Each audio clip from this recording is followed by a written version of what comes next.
So, hello everybody, welcome to the new course. Today, we are going to start a new course of anthropology revision and answer writing course. In this particular course, we will be focusing on the both pillars of anthropology. आपकी paper के anthropology के paper के दो pillars होते हैं, दो अहम pillars हैं. पहला है कंटेंट, दूसरा है उस कंटेंट का प्रेजेंटेशन, जिसको हम स्ट्रक्चरिंग भी कह देते हैं. दोनों में से एक भी पिलर आपका गायब है तो इसका मतलब है that you are not able to write properly in the mains examination. इसी नीड को होलिस्टिकली एड्रेस करते हुए we have devised or we have structurized a new course, that is anthropology revision cum answer writing course. So in this course we will be focusing on both the areas. How we will be doing so, that we are going to discuss. So first of all, in the morning around 10 o'clock or 10 am we will have a revision session. हमारा एक revision session होगा. In this revision session I am going to take a particular theme that is asked in the UPSC examination often. For example, let's say हम marriage का chapter कर रहे हैं, ठीक है, या फिर आपको मैरिज का चैप्टर आज रिवाइज करना है. तो मैरिज के चैप्टर के जो अहम थीम्स हैं, जैसे इंसिस्ट टैबू जो है, ये बहुत अहम थीम है, ठीक है. तो इंसिस्ट टैबू में से कैसे दो तरह के सवाल पूछे जाते हैं. ज़्यादातर इंसिस्ट टैबू में से दो तरह के सवाल पूछे जाते हैं. एक सवाल जो है उसकी डायरेक्शन ये रहती है कि इंसिस्ट टैबू एक मिथ है. दूसरा सवाल जो है वो उसकी डायरेक्शन ये रहती है कि इंसिस्ट टैबू को डिफ़ाइन करो, इंसिस्ट टैबू ये यूनिवर्सल है या नहीं, इसको बताओ, ठीक है. सो बेसिकली इन दोनों डायरेक्शंस में जो सवाल पूछे जा रहे हैं, हम लोग उन चीज़ों को, उन थीम्स को डिस्कस करेंगे. सिमिलरली अगर आपके पास मैरिज का चैप्टर ही दूसरा जो थीम है मैरिज के चैप्टर का, वो है मैरिज की यूनिवर्सैलिटी. यहाँ पे भी दो तरह के सवाल पूछे जाते हैं. पहला जो सवाल है, पहली जो किस्म का सवाल आता है वो आता है कि मैरिज की यूनिवर्सल डेफिनेशन के बारे में बताओ. मैरिज की यूनिवर्सल डेफिनेशन एग्जिस्ट करती है या नहीं करती, इसके बारे में बताओ. जो दूसरा अहम सवाल पूछा जाता है वो ये पूछा जाता है कि क्या मैरिज यूनिवर्सल है, इसके बारे में बताओ, ठीक है ना. सो थीम है यूनिवर्सैलिटी ऑफ मैरिज. इसमें से अगेन जो यूपीएससी है वो दो डायरेक्शन में सवाल पूछ रहा है, ठीक है. तो इस चीज़ को एड्रेस करते हुए सुबह का हमारा जो है एक सेशन लगेगा. इसमें मैं डिस्कस करूंगा बेसिकली कि आपके पास कंटेंट क्या होना चाहिए. ऐसा भी नहीं कि कंटेंट है नहीं और कहानियाँ लिखे जा रहे हो. दूसरी चीज़ जो मैं डिस्कस करूंगा दैट किस तरह के जो सवाल हैं, जो क्वेश्चंस हैं, वो किस तरह के पूछे जा रहे हैं एग्जामिनेशन में, यूपीएससी एग्जामिनेशन में. और तीसरा जो मेरा स्टेप होगा, मैं लाइव आपको जो है वो कुछ क्वेश्चंस को अटेम्प्ट करके दिखाऊंगा या फिर कुछ क्वेश्चंस को जो है वो स्ट्रक्चराइज करके दिखाऊंगा, ताकि ये तीनों जो चीज़ें हैं वो आपके दिमाग में सुबह के जो 1.5 से 2 घंटे का सेशन होगा, जो कि तकरीबन 11:30 से तकरीबन 12 बजे तक जो है ये सेशन जो है वो चलेगा, ठीक है. Then you all will be advised to revise it. इस सेशन को, जो भी मैंने नोट्स दिए हैं आपको इस सेशन के, या फिर जो भी पीपीटीज़ हैं, उनको आप रिवाइज करें. And then most importantly 3 to 4 questions, जितने भी क्वेश्चन दैट उस पर्टिकुलर टॉपिक से निकलते हुए, उन क्वेश्चंस को जो है वो आपको शीट्स जो हैं वो दी जाएंगी, ठीक है. और आपको उन शीट्स को सॉल्व करना है, उन क्वेश्चंस को सॉल्व करना है, and then you have to submit me back. These sheets they will be provided on the O2IAS academy platform. तो O2IAS अकेडमी ऐप आप डाउनलोड कर सकते हो, तो वहाँ से ही आपको ये शीट्स जो हैं वो मिल जाएंगी. और then you have to submit them back. तो फिर उसके बाद आप उन शीट्स को सॉल्व करोगे, लिखोगे, देन पिक्चर्स उसकी खींच के स्कैन करके you will submit it to me, ठीक है. अगले दिन सुबह I will upload a video declaring the best answers, और उन क्वेश्चंस को किस तरह से सॉल्व करना है, किस तरह से उन क्वेश्चंस को अप्रोच करना है, again I will discuss it with you with the help of a video, ठीक है. So this is basic working of the course, ठीक है। वंस अ टॉपिक और once a theme is covered, एक बार एक थीम जो है वो कवर हो जाती है, उसके बाद उसका एक फुल लेंथ सेक्शनल टेस्ट लिया जाएगा, ठीक है, ताकि आपको ये अंदाज़ा लगता रहे कि क्या मैं पेपर टाइम पे कंप्लीट कर सकता हूँ, कर सकती हूँ या नहीं। तो एक सेक्शनल टेस्ट लिया जाएगा, ओके, गेटिंग द पॉइंट। अब हम बारी बारी से डिस्कस करेंगे कि किस तरह से जो है वो थीम्स निकाली गई हैं और किस तरह से कितने सेशंस हर एक थीम को जो है वो दिए जाएंगे। सो जो पहली थीम है T1, theme 1, it is cultural anthropology theories and methods, ठीक है।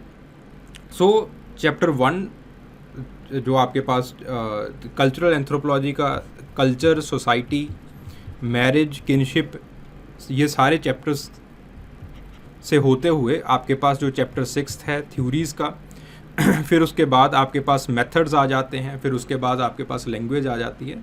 ये सारे चैप्टर्स जो हैं वो इन थीम्स, वो इस थीम के नीचे आते हैं। तो जैसे आपके पास डे फर्स्ट है, on the day first we will discuss the nature of culture, ठीक है। ये वाला जो कल्चर का चैप्टर है इसको डिस्कस किया जाएगा। इसमें से जो थीम्स हैं उनको डिस्कस किया जाएगा। जैसे इनके जो थीम्स हैं वो आपके पास पहला जो इम्पोर्टेंट थीम है वो है कल्चरल रिलेटिविज़म का। अगेन कल्चरल रिलेटिविज़म से दो डायरेक्शन में सवाल पूछे जाते हैं। एक डायरेक्शन है कल्चरल रिलेटिविज़म की कि कल्चरल रिलेटिविज़म इम्पॉर्टेंट क्यों है, एंथ्रोपोलॉजी में कल्चरल रिलेटिविज़म क्यों इम्पॉर्टेंट है। दूसरा कल्चरल रिलेटिविज़म से सवाल पूछा जाता है कि कल्चरल रिलेटिविज़म घातक क्यों है, डेंजरस क्यों है, ठीक है। तो कल्चरल रिलेटिविज़म को कॉन्ट्राडिक्ट किया जाता है ह्यूमन राइट्स के साथ। दूसरी इसी डायरेक्शन में, इसी थीम से एक और सवाल पूछा जाता है कल्चरल रिलेटिविज़म की मेथडोलॉजी विसाविस और वर्सेस एथनोसेंट्रिज्म की मेथडोलॉजी के ऊपर ये सवाल पूछा जाएगा, ठीक है। दूसरा जो थीम है यहाँ से जो निकलता है वो निकलता है डिफरेंस क्या है, what is the difference between culture and civilisation, culture और सिविलाइजेशन के बीच में क्या डिफरेंस है, यहाँ से सवाल पूछा जाता है, ठीक है। या फिर कल्चर की कंसेप्चुअल अंडरस्टैंडिंग के ऊपर कुछ सवाल पूछा जाता है। तो बेसिकली ये 2-3 थीम्स जो हैं ये आपके पास चैप्टर कल्चर के चैप्टर से निकाले जाते हैं। इन्हीं थीम्स का जो कंटेंट होना चाहिए, जो वैलिड कंटेंट होना चाहिए, वो डिस्कस किया जाएगा, ठीक है। फिर उसके बाद लाइव सेशन में मैं आपको बताऊंगा कि स्ट्रक्चर कैसे करना है, प्रॉपर आंसर को स्ट्रक्चर कैसे करना है, ठीक है। और आई विल सॉल्व 1 और 2 क्वेश्चंस, मैं वहाँ यहाँ पे जो है वो आपको उसको सॉल्व करके दिखा दूंगा क्वेश्चंस को, okay. Then the nature of the society, nature of the society, again the concept of the society, society vis-a-vis culture, society और कल्चर में क्या डिफरेंस है।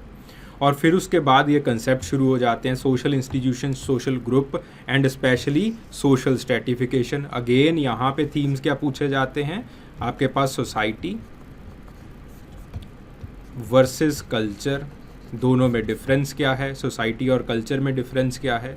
दूसरा जो बहुत इंपॉर्टेंट थीम पूछा जाता है यहाँ say that is social stratification, getting the point. और तीसरा जो इम्पॉर्टेंट थीम पूछा जाता है वो है salient features of society, society के सेलिएंट फीचर्स बताओ, ठीक है। तो इस तरह से आपके पास जो है अलग अलग कंसेप्ट जो हैं, अलग अलग जो थीम्स हैं वो आपकी क्लासेस में डिस्कस किए जाएंगे। Then you will have day 2, day 2 में आपके जो मैरिज है उसको डिस्कस किया जाएगा। अगेन मैरिज में से जो थीम्स निकलते हैं, मैरिज में से कौन कौन से थीम्स निकलते हैं, टाइप्स ऑफ मैरिज, मैरिज के टाइप्स बताइए, मैरिज यूनिवर्सल है या नहीं, universal definition of marriage exist करती है या नहीं, इसके ऊपर सवाल पूछा जाएगा। मैरिज के रेगुलेशन, रूल्स के ऊपर सवाल पूछा जाता है, ठीक है। एंड देन आपके पास जो प्रिस्क्रिप्टिव रूल है, यूनिवर्सल प्रिस्क्रिप्टिव रूल है, that is the incest taboo, इसके ऊपर सवाल पूछा जाता है। सो बेसिकली जो बेसिक थीम्स हैं हम उनको रिवाइज करने की कोशिश करेंगे ताकि सुबह ही आपको जो है वो एक पुश मिल जाए that yes this is what we have to do, ये हमें ये चीज़ जो है वो हमें करनी है, ठीक है। सो ये day 2, then you have day 3। Again day 3 में आपके पास मैरिज जो फैमिली की यूनिवर्सल डेफिनेशन है उसके एंड देन वो एक थीम है, इम्पॉर्टेंट थीम है। देन आपके पास दूसरा जो इम्पॉर्टेंट थीम है वो है चेंजेस इन फैमिली, फैमिली में क्या चेंजेस आ रही हैं, ठीक है। और एक जो थीम इवॉल्व हो रहा है, यूपीएससी इवॉल्व कर रही है, वो थीम है residence rules, rules of residence, family के रेजिडेंस रूल्स क्या हैं, ठीक है। तो जो भी आपके पास थीम्स इवॉल्व होते जा रहे हैं, जो थीम्स क्लासिक थीम्स हैं जो पूछे ही जाते हैं, इन सारे थीम्स का जो कंटेंट है वो डिस्कस किया जाएगा, किस तरह से अप्रोच करना है, किस तरह से स्ट्रक्चर करना है, इन चीज़ों को डिस्कस किया जाएगा। सिमिलरली डे फोर्थ में आपकी किनशिप, अगेन किनशिप में सबसे पहली जो इम्पॉर्टेंट चीज़ है वो है किनशिप की थ्योरीज़। किनशिप में किनशिप को दो तरह की थ्योरीज़ किनशिप को समझाती हैं, ठीक है। पहली है आपके पास डिसेंट की थ्योरी, दूसरी है आपके पास जो मैरिज या फिर जो है अलायंस की थ्योरी। अगेन अलग अलग डिसेंट थ्योरिस्ट हैं, जैसे रेडक्लिफ ब्राउन, ये डिसेंट थ्योरिस्ट हैं, ठीक है। तो इनके स्कूल में बहुत सारे लोग आ जाते हैं। अलायंस थ्योरी में आपके पास जो हैं यू हैव लेवी-स्ट्रॉस आ जाते हैं यहाँ पे। तो लेवी-स्ट्रॉस ने अपनी थ्योरी बताई है, अपने तरीके से जो है वो किनशिप को, रिश्तेदारी को समझाया है, स्ट्रक्चरल फॉर्मेट में समझाया है। अगेन सीधा यहाँ से सवाल पूछा गया था, ठीक है। देन आपके पास रेडक्लिफ ब्राउन आ जाते हैं, ठीक है। रेडक्लिफ ब्राउन डिसेंट को समझाते हैं, अगेन इनके क्रिटिसिज्म है, दोनों के क्रिटिसिज्म है। ये एक बहुत बड़ा थीम है जहाँ से हर साल सवाल या फिर अल्टरनेटिव सालों में जो है वो सवाल ज़रूर पूछा जाता है, ठीक है। देन आपके पास forms of dissent. So these are some of the themes. ये इस तरह से हम थीम्स को निकालेंगे, उन थीम्स में से किस तरह के सवाल पूछे गए हैं, we will discuss them, we will structurise them. वहाँ पे क्या कीवर्ड्स लिखने हैं, क्या की क्लॉजेज लिखने हैं, किस तरह से चीज़ों को प्रेजेंट करना है, etcetera etcetera. Then day fifth में economic organisation. In the economic organisation again there is a theory or there is a theme. The theme is debate between the substantialist group and the formalist group, कि किस तरह से economical organisation को दोनों groups समझाते हैं, किस तरह से वो समझाते हैं कि आपके पास इंसान जो है इकोनॉमिक्स के कंसेप्ट को देखता है, ठीक है। देन उसके बाद जो दूसरा बड़ा थीम निकल के सामने आता है वो है चेंजेस इन इकोनॉमी में क्या क्या चेंजेस आ रहे हैं, ठीक है। इंडिजिनियस सिस्टम्स के अंदर क्या चेंजेस आ रहे हैं, और फिर आपके पास जो इंडिजिनियस सिस्टम्स हैं, principles governing production, distribution, exchange, ये सारे इंडिजिनियस सिस्टम्स को दर्शाते हैं, इंडिजिनियस सिस्टम्स को दिखाते हैं, ठीक है। तो इस तरह से जो मेजर थीम्स हैं उनको रिवाइज किया जाएगा, उनका कंटेंट बताया जाएगा। देन पॉलिटिकल ऑर्गेनाइजेशन में again you have the concept of power, this is a major theme, ठीक है। और कंसेप्ट ऑफ पावर के साथ जो थ्योरीज ऑफ पावर हैं,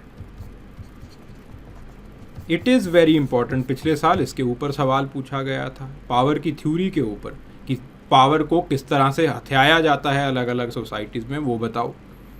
फिर जो अगला बड़ा थीम है वो है सोशल कंट्रोल, ठीक है। सोशल कंट्रोल किस तरह से रखा जाता है, इसमें ही आपके पास आ जाता है टैबू, ठीक है। इसमें ही आपके पास आ जाता है रिलीजन और moral codes, etcetera etcetera. Taboo को किसने दिया था, रेडक्लिफ ब्राउन ने दिया था, ठीक है। तो इस तरह से जो है वो अलग अलग थीम्स को जो है वो डिस्कस किया जाएगा, थीम्स और सब थीम्स को डिस्कस किया जाएगा।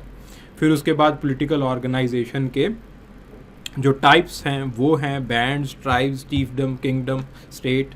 तो इनको डिस्कस किया जाएगा, किस तरह से जो है वो आपके पास इनका एवोल्यूशन दिया गया है, अगेन इनकी भी थ्योरीज हैं, ठीक है। तो उनको डिस्कस किया जाएगा। So this is how the things would be discussed. Again day sixth में आपके पास रिलीजन आ जाता है।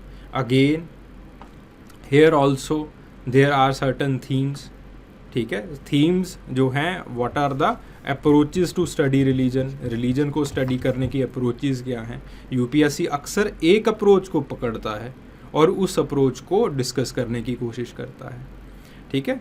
इसमें से एक और अप्रोच भी है, that is the structural approach, जो कि नीचे ये है, सैक्रेड एंड प्रोफेन, ठीक है। तो सैक्रेड एंड प्रोफेन को पकड़ा जाता है। So this is how different themes, important questions, how to answer them, how to structure them, we will be discussing it. Similarly, day 7th, on the day 7th, the culture, language and communication will be discussed. यहाँ पे again there are 2 themes, 2 themes पूछी जाती हैं। पहली जो theme है वो है आपके पास कल्चर और लैंग्वेज एक दूसरे को किस तरह से इन्फ्लुएंस करती है, ये पहली थीम है। दूसरी थीम है सोशल कंटेक्स्ट में जो लैंग्वेज है वो किस तरह से चेंज कर जाती है, ये एक थीम है, ठीक है। This is how the themes are asked, okay. फिर उसके बाद ओरिजिन की कई बार वो पूछ लेते हैं कि ओरिजिन की जो है क्या क्या थ्योरीज हैं, ठीक है। तो बॉब थ्योरी वगैरह वगैरह वो अक्सर लोगों को याद ही होती हैं। सो वो जो हैं रीजन थ्योरीज, ठीक है।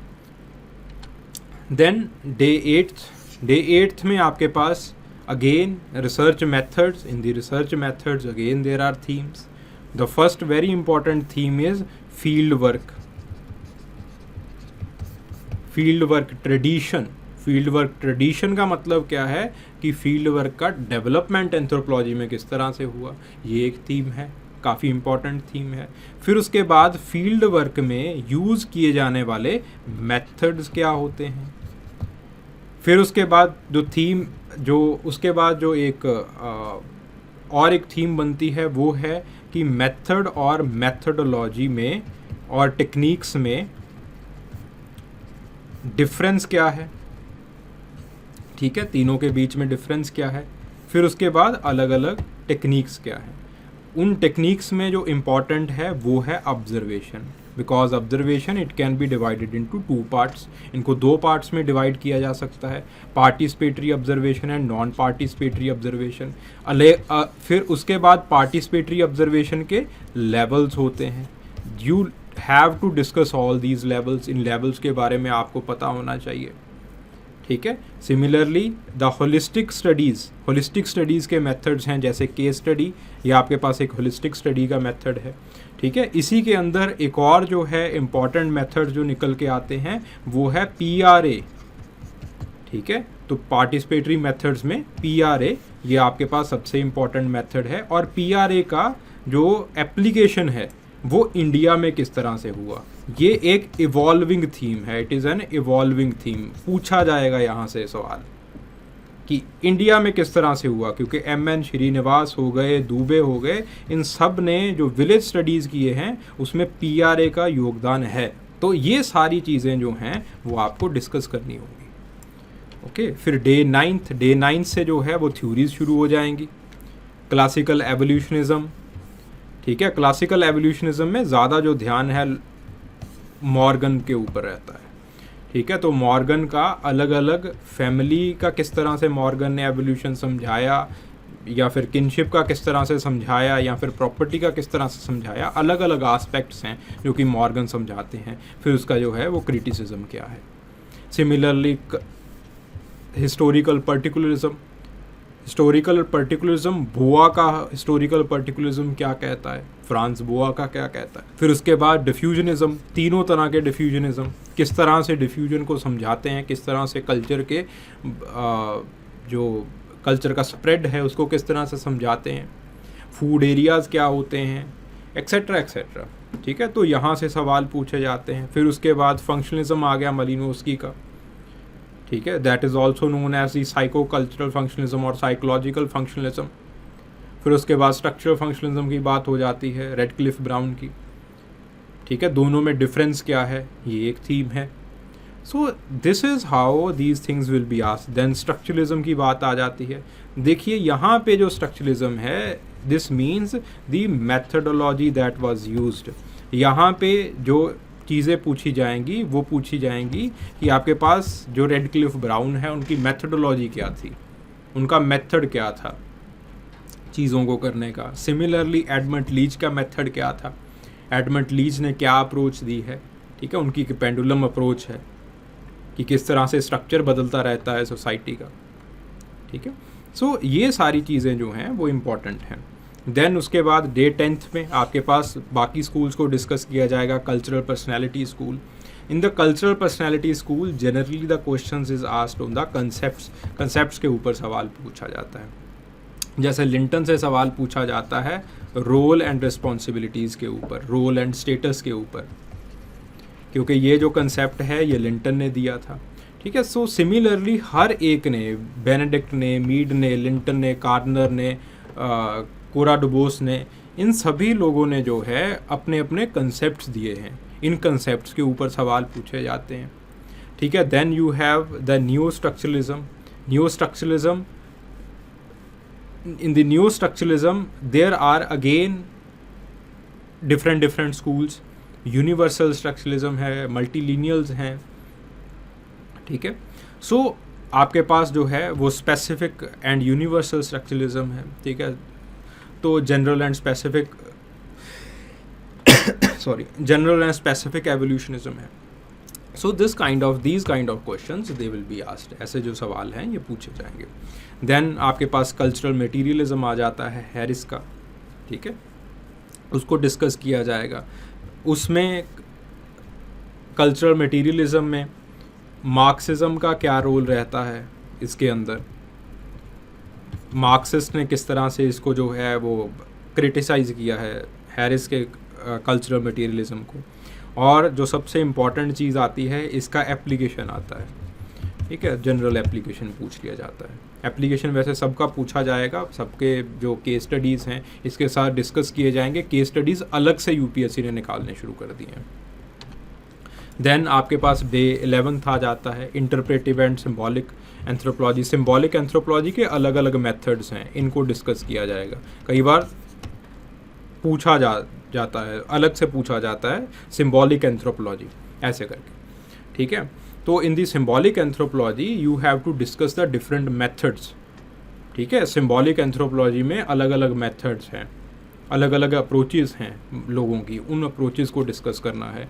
Then interpretive theories, interpretive theories किन की, टर्नर की थ्योरी, श्नाइडर की थ्योरी और ग्रीट्स की थ्योरी। टर्नर की थ्योरी से सवाल पूछा जा चुका है लिमिनैलिटी वगैरह के ऊपर, ठीक है। तो लिमिनैलिटी की वर्किंग डिस्कस करनी है कि लिमिनैलिटी काम कैसे करती है, लिमिनल स्टेजेस क्या होती हैं, एक्सेट्रा एक्सेट्रा।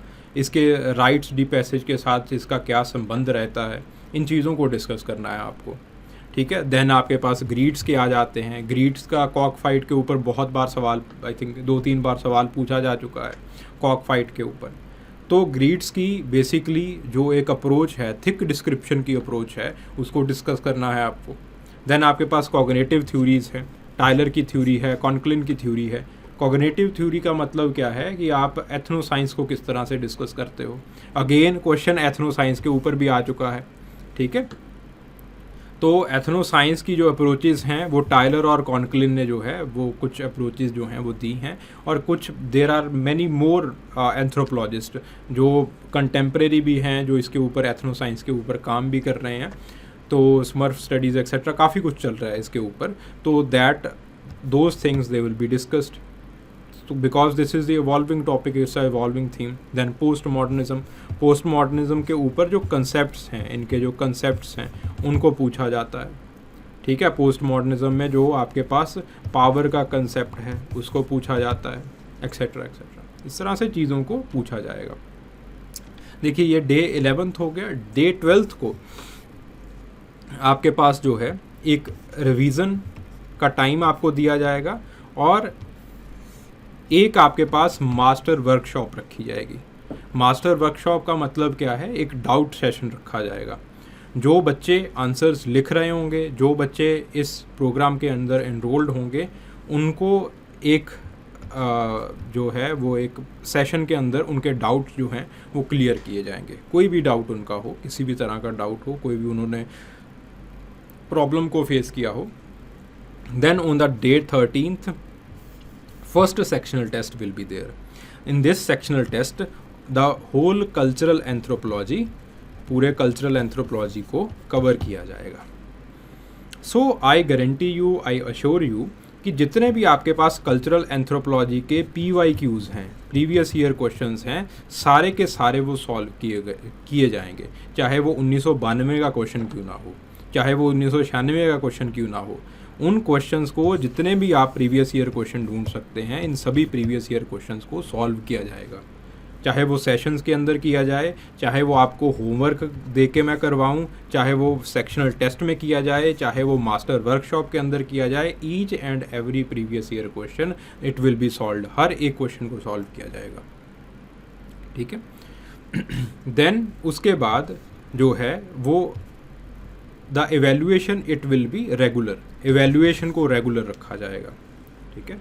तो ऐसा नहीं है कि आप एक टेस्ट लिख लिया और महीना महीना जो है वो आप वेट कर रहे हो।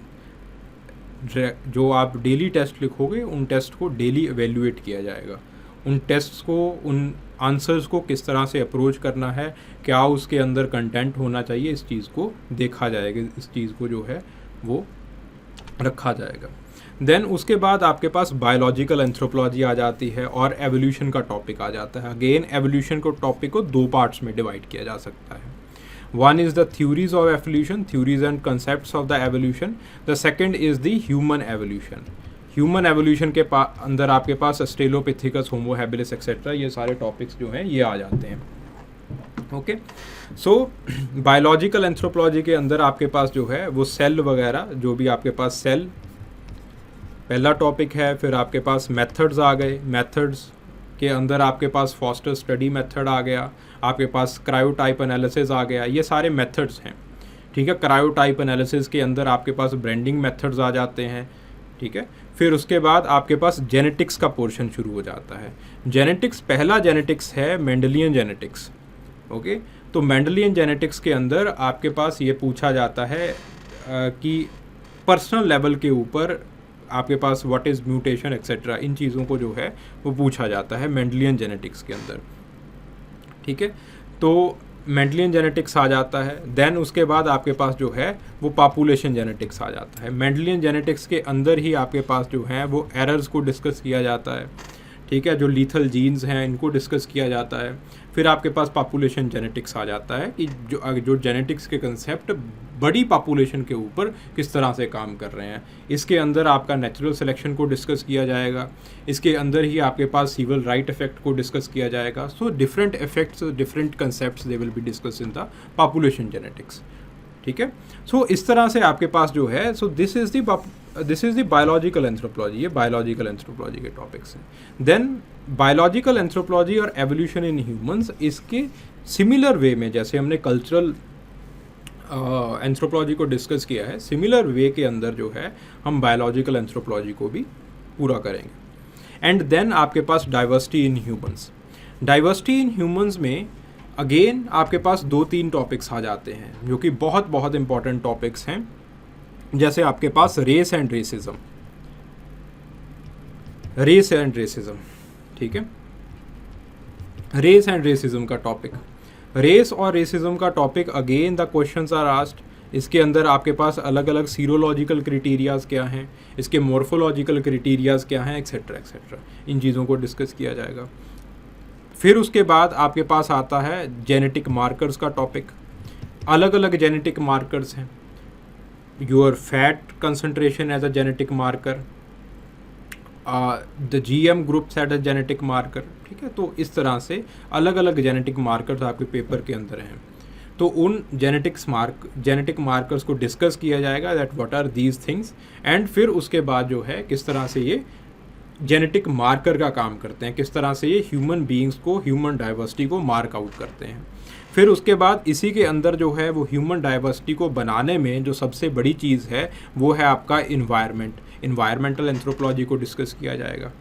फिर उसके बाद आपके पास एपिडेमोलॉजी आ जाती है, एपिडेमोलॉजिकल एंथ्रोपोलॉजी शुरू हो जाती है, एपिडेमोलॉजिकल एंथ्रोपोलॉजी को डिस्कस किया जाएगा। फिर उसके बाद डेवलपमेंटल एंथ्रोपोलॉजी शुरू हो जाती है कि किस तरह से ह्यूमन बीइंग्स के अंदर डेवलपमेंट होता है, कैसे ये डेवलपमेंट डिफर करता है, what are the cultural factors, what are the social factors जो कि इस डेवलपमेंट को इन्फ्लुएंस करते हैं, etcetera etcetera.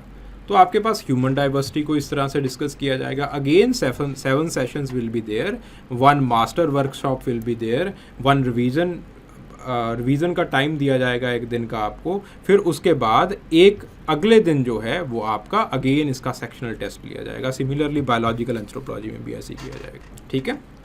Then you have archaeology. Archaeology दोनों डिस्कस की जाएंगी, वर्ल्ड आर्कियोलॉजी और आपके पास इंडियन आर्कियोलॉजी. किस तरह से इंडियन आर्कियोलॉजी और वर्ल्ड आर्कियोलॉजी को आपको करना है, किस तरह से आपको इसको अप्रोच करना है. ठीक है. इंडियन आर्कियोलॉजी में देयर आर कल्चरल कम्प्लेक्सेस, अलग अलग एज के. ठीक है. एज तो समझते हो ना, जो पेलियोलिथिक एज है, लोअर पेलियोलिथिक एज है, मिडिल पेलियोलिथिक एज है, अपर है. तो इन एजेस के there are cultural complexes. Northern complex है, वेस्टर्न कम्प्लेक्स है, ईस्टर्न कम्प्लेक्स है. इन ईस्टर्न कम्प्लेक्स में, नदर्न कम्प्लेक्स में अलग अलग करेक्टरिस्टिक्स हैं. उन करेक्टरिस्टिक्स को डिस्कस किया जाएगा. अगर आप प्रीवियस ईयर क्वेश्चन यूपीएससी के उठाओ, वहाँ पे भी यूपीएससी ऐसे ही पूछता है, नॉर्थ ईस्ट न्यूलिथिक पीरियड, इस तरह से नॉर्थ ईस्टर्न न्यूलिथिक पीरियड पूछ लेगा. ठीक है. तो इसका मतलब क्या है कि नॉर्थ ईस्ट में जो कल्चरल कम्प्लेक्स नियोलिथिक पीरियड के टाइम पे बिगिन हुआ था या फिर मैच्योर हुआ था, उस चीज़ को डिस्कस करो, उस कल्चरल कम्प्लेक्स को डिस्कस करो. तो इन चीज़ों को जो है वो डिस्कस किया जाएगा, किस तरह से अप्रोच करना है. Then tribal and action anthropology. Tribal and action anthropology को डिस्कस किया जाएगा. Again it is very technical topic. Current है, करंट के अंदर भी सरकार बहुत स्कीम्स लेके आती है, करंट के अंदर बहुत सारे इश्यूज आते हैं, but in your syllabus this topic it is highly technical. तो ट्राइबल्स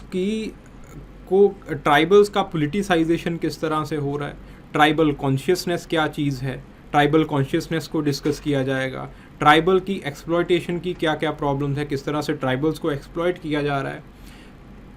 अलॉन्ग विद दिस अलग अलग ऑथर्स ने, अलग अलग एंथ्रोपोलॉजिस्ट ने किस तरह से इस एक्सप्लॉयटेशन को समझाया है, किस तरह से इस एक्सप्लॉयटेशन को बताया है, इन चीज़ों को डिस्कस किया जाएगा. ये सबसे ज़्यादा इम्पॉर्टेंट है.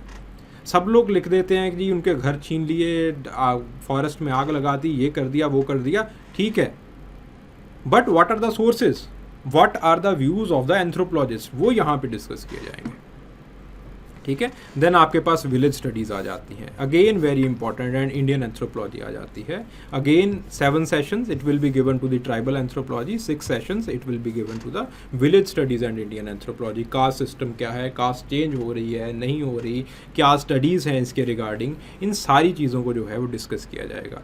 अगेन +2 का मतलब है कि आपके पास एक दिन जो है वो मास्टर वर्कशॉप रखी जाएगी, जिसके अंदर आप अपने डाउट्स, जो भी पूरे डाउट, इसका मतलब ये नहीं है कि मास्टर वर्कशॉप के अंदर ही पूछ रहे हैं, डाउट आप सेशन में भी पूछ सकते हो, नो डाउट एट दिस. ठीक है. बट इन मास्टर वर्कशॉप कई बार क्या होता है कि आप पढ़ते हो तो धीरे धीरे कोई ना कोई डाउट इकट्ठे होने शुरू हो जाते हैं. That will be asked in the master workshop. और हल्का सा जो है मैं आपको जो है वो रिवाइज करवा दिया करूँगा इसका.